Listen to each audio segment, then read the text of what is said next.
नमस्कार दोस्तों, मैं हूं अनामिका और स्वागत है आपका मेरे चैनल मिस रिलायबल में। आई नो कि वीडियो काफी देर से आ रही है जस्ट बिकॉज मेरी तबीयत बिगड़ गई थी, लेकिन हाँ, आज की वीडियो काफी ज्यादा इंफॉर्मेटिव होने वाली, इसलिए इस वीडियो को पूरा एंड तक देखिएगा। चलिए दोस्तों, आज की वीडियो को हम शुरुआत करते हैं। अगर आप लोग सोशल मीडिया चलाते होंगे तो आपको इस दो टॉपिक के बारे में जरूर पता होगा। पहला, अतुल सुभाष केस, दूसरा किस तरीके से BR अम्बेडकर जी का पार्लियामेंट में अपमान किया जा रहा है। तो गाइज, आज की इस वीडियो में हम इस दोनों टॉपिक के बारे में डिस्कस करेंगे। तो पहले हम चलते हैं अतुल सुभाष के केस के ऊपर। तो भैया, आप लोग को पता ही होगा कि अतुल सुभाष क्या है, उनके ऊपर क्या वीडियो बनी है, लेकिन फिर भी जिनको नहीं पता उनको मैं छोटा सा इंट्रो दे देती हूँ। अतुल सुभाष एक इंजीनियर थे, वो बैंगलोर में जॉब करते थे। 2020 में उनकी एक लड़की से शादी होती है जिसका नाम रहता है निकिता। शादी के कुछ साल बाद निकिता घर छोड़ के चली जाती है और उसके बाद कुछ अलग अलग केस डाल देती है अतुल के ऊपर। अब अतुल सुभाष इन सारी चीज से इतना ज्यादा परेशान हो गए थे कि उनको एक ही रास्ता दिखा, अपने आप को करने का। अतुल सुभाष की एक लाइन थी जिसको मैं एक बार आपको जरूर सुनाना चाहूंगी। अभी आप ये सुन लीजिए, उसके बाद हम बात करते हैं। सब कुछ होने के बाद भी अगर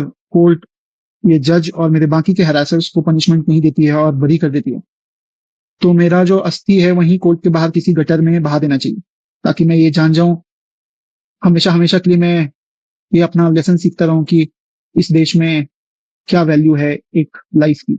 तो गाइस, अतुल सुभाष अपने जाने से पहले 1 घंटे 20 मिनट का एक वीडियो डाला, 40 पन्नों का एक नोट भी छोड़ा, और इन सारे ही चीजों पे उन्होंने एक ही चीज पे क्लेम किया, वो था कि किस तरीके से न्याय व्यवस्था ने उनको तंग करके रख दिया है। और इस चीज में ना कोई इफ और बट नहीं है दोस्तों। जिस तरीके से न्यायपालिका काम कर रही है ना इस देश में, एक आदमी की चप्पलें घिस जाती है इंसाफ पाते पाते। अतुल सुभाष जी का कोई पहला केस नहीं है और ये कोई आखिरी केस भी नहीं है। इस तरीके के केस हमें आने वाले टाइम पे और दिखेंगे, क्योंकि न्यायपालिका का सुधार ना असंभव है। जिस तरीके की बातें अतुल सुभाष ने अपने वीडियो में करी है, जिस तरीके का नोट उन्हें छोड़ा है, तो इसमें कुछ और बात करने को रह ही नहीं जाता है। इसमें साफ समझ में आता है कि किस तरीके से न्यायाधीश ने, किस तरीके से न्यायपालिका ने उनको परेशान किया। देखिए, अब कितना भी चाहे इन चीजों पे बोल लीजिए या लिख लीजिए, लेकिन इन द एंड वही होगा जो न्यायपालिका चाहेगा। अब निकिता तोमर अरेस्ट हो चुकी है, लेकिन वो किन धाराओं पे अरेस्ट हुई है और वो कितने जल्दी बाहर भी आ जाएंगी, वो आपको आने वाले टाइम में पता चल ही जाए। देखिए, इस टॉपिक पे मैं इसलिए वीडियो बनाना नहीं चाह रही थी ना, क्योंकि कोई कितना भी कुछ कर ले, इन द एंड होगा वही जो कानून चाहेगा।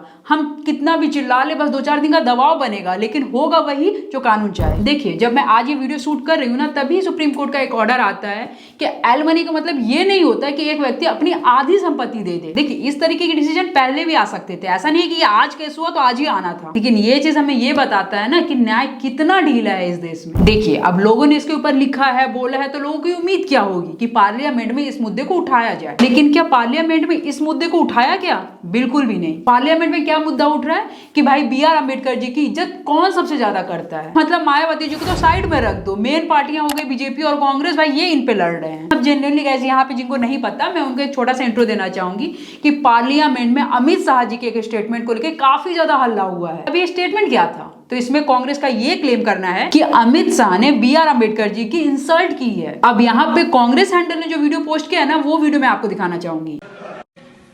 अभी एक फैशन हो गया है, अम्बेडकर अम्बेडकर अम्बेडकर अम्बेडकर अम्बेडकर अम्बेडकर। इतना नाम अगर भगवान का लेते तो 7 जन्मों तक स्वर्ग मिल जाता। अभी एक अब इस वीडियो में ऐसा कुछ भी अपमानजनक तो नहीं बोला गया, लेकिन हाँ, चलो हो सकता है कि कुछ लोगों के इस वीडियो से सेंटिमेंट हर्ट हो गए होंगे। लेकिन क्या ये पूरा वीडियो था? अब एक बार आप इस पूरी वीडियो को देखिए। अभी एक फैशन हो गया है, अम्बेडकर अम्बेडकर अम्बेडकर अम्बेडकर अम्बेडकर अम्बेडकर। इतना नाम अगर भगवान का लेते तो 7 जन्मों तक स्वर्ग मिल जाता। अच्छी बात है ना? सुनिए तो, सुनिए ना, आप सुनिए ना, मैं बताता हूं। हमें तो आनंद है कि अम्बेडकर का नाम लेते हैं। अम्बेडकर का नाम अभी 100 बार ज्यादा लो, परंतु साथ साथ में अम्बेडकर जी के प्रति आपका भाव क्या है ये मैं बताता हूं। मान्यवर, अम्बेडकर जी को देश की पहली कैबिनेट से इस्तीफा क्यों दे दिया? अम्बेडकर जी ने कई बार कहा कि अनुसूचित जातियों और जनजातियों से हुए व्यवहार से मैं असंतुष्ट हूं, सरकार की विदेश नीति से मैं असहमत हूं और आर्टिकल 370 से मैं असहमत हूं। इसलिए वो छोड़ना चाहते थे। उनको आश्वासन दिया गया, आश्वासन पूरा नहीं हुआ, उन्होंने इग्नोरेंस के चलते इस्तीफा दे दिया। और एक श्री BC रॉय ने पत्र लिखा कि अंबेडकर और राजा जी जैसे 2 महानुभाव मंत्रिमंडल छोड़ेंगे तो क्या होगा। तो नेहरू जी ने उनको जवाब में लिखा है, राजा जी के जाने से तो थोड़ा बहुत नुकसान होगा, अंबेडकर के जाने से मंत्रिमंडल कमजोर नहीं होता है। जो खड़गे जी कह रहे हैं ना, क्या आपत्ति है? जिसका विरोध करते हो उसका वोट के लिए नाम देना कितना उचित है? क्योंकि अब अंबेडकर जी को मानने वाले पर्याप्त संख्या में आ गए हैं। जब आप इस पूरी वीडियो को देखेंगे तब आपको कॉन्टेक्स्ट समझ में आएगा कि अमित शाह जी ने क्या बोला था। अब पार्लियामेंट में डिबेट चल रही है, पार्लियामेंट में से सांसद वॉकआउट कर गए हैं। मतलब इस देश के संसद में जो सांसद हमने चुने हैं वो हमारे लिए आवाज ना उठा के वो वापस जा रहे हैं। जेन्युइनली गाइस, क्या हमने सिर्फ एक ही मुद्दे के लिए वोट दिया है? और नो डाउट इस तरीके की चीज अगर हुई है तो भाई इसमें बीजेपी और कांग्रेस को आपस में लड़ना चाहिए ना। पार्लियामेंट में भेजे गए लोग तो संवैधानिक पोस्ट पे बैठे हैं ना, तो वहां पे बात रखनी चाहिए उन लोगों की जिन लोगों ने उन्हें चुन के भेजा है। लेकिन वहां पे अलग ही ड्रामे चल रहा है, कोई किसी को धक्का दे रहा है। राहुल गांधी जी मिस इन्फॉर्मेशन फैला रहे हैं कि अमित शाह जी संविधान को तोड़ने की बात कर रहे हैं। नरेंद्र मोदी जी ने और बीजेपी के लोगों ने जिंदगी की सबसे बड़ी गलती की है, खुलकर अंबेडकर जी के संविधान पर आक्रमण किया है, जबकि ये सारी चीज डिबेट का पॉइंट था ही नहीं। अंबेडकर जी के साथ कांग्रेस ने क्या किया ये भी आपको पता है। इफ इनकेस अगर आपको नहीं पता है तो मैं आपको थोड़ा सा ब्रीफ दे देती हूँ। क्या कांग्रेस ने अपने पूरे कार्यकाल में बी.आर. अम्बेडकर जी को कभी भी भारत रत्न दिया है? या फिर वो सारे लोग जो बी.आर. अम्बेडकर साहब को भगवान मान रहे हैं, क्या कभी उनके बारे में बात की? और यहाँ पे बात करने का मेरा मतलब ये है कि क्या कभी उनके लिए न्याय की बात की? और वहीं पे बीजेपी ने अपने दोनों कार्यकाल में जिसको राष्ट्रपति बनाया वो किस समुदाय से आते हैं, ये चीज मुझे आपको बताने की तो जरूरत नहीं है। देखिए यहाँ पे ना मैं बीजेपी के प्रवक्ता हूँ ना मैं कांग्रेस के प्रवक्ता हूँ, तो मुझे एक्सप्लेन करने की जरूरत नहीं है कि भाई कौन सही है या कौन गलत। यहाँ पे सबसे बड़ी बात है कि बीजेपी की इतनी गंदी मिसमैनेजमेंट है कि ये फेक न्यूज को भी वो रोक नहीं पाते। लोकसभा इलेक्शन के टाइम पे एक फेक न्यूज चली कि भाई अमित शाह जी कॉन्स्टिट्यूशन को ही हटा देंगे, और उस समय जिस व्यक्ति ने ये फेक एडिटेड वीडियो डाला था उसको बस एक टाइम गिरफ्तार किया गया, और आज के डेट में वो हैंडल अभी भी एक्टिव है सोशल मीडिया पे। सीरियसली आप फेक न्यूज के खिलाफ क्या काम कर रहे हो सर? और सीरियसली सोचिए यार, ये अपने ऊपर बनाए गए फेक न्यूज को नहीं रोक पा रहे हैं तो बाकी सारे फेक न्यूज को ये कैसे रोकेंगे? भाई मतलब जो रेल मिनिस्टर है, आई एम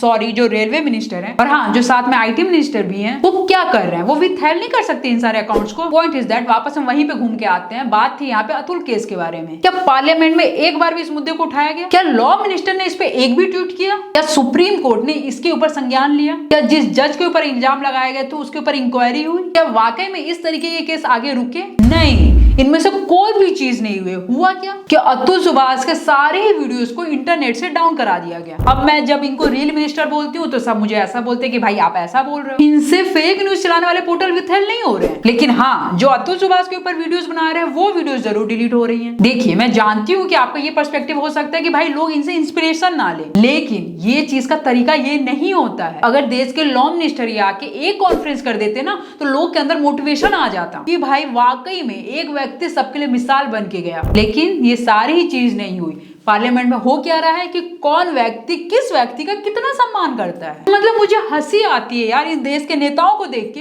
कि वो अपने अकाउंट पे एआई वीडियोस डाल रहे हैं। भाई अगर आपको वाकई में लड़ना है ना तो आप बी.आर. अम्बेडकर साहब के विचारों के ऊपर लड़िए, आप उनके दिए गए सिद्धांतों के ऊपर लड़िए, लेकिन आप उन सारी चीजों पे नहीं लड़ते हैं। आप लड़ते हैं उन सारी चीजों पे जिनका कोई मतलब ही नहीं है। बाबा साहब ने अपने बुक में क्या लिखा था ये मुझे बताने की जरूरत नहीं है। बाबा साहब पार्टीशन के ऊपर क्या सोचते थे ये मुझे बताने की जरूरत नहीं है। बाबा साहब किस तरीके से हिंदू कोड बिल के ऊपर बोले थे ये भी बताने की जरूरत नहीं है। बी.आर. अम्बेडकर साहब से जब ये क्वेश्चन पूछा गया था मुस्लिम एलिगेंस टू इंडिया पे, तब उनका स्टेटमेंट था फॉर अ मुसलमान loyalty to faith trumps his loyalty to the country. वो सारी पार्टियां जो बाबा साहब का एआई वीडियो बना के डाल रही हैं क्या इन सारे स्टेटमेंट को सपोर्ट करती हैं? आप मेरे से बस एक बार पूछिएगा, आपको नायक का वो वाला सीन याद आ जाएगा।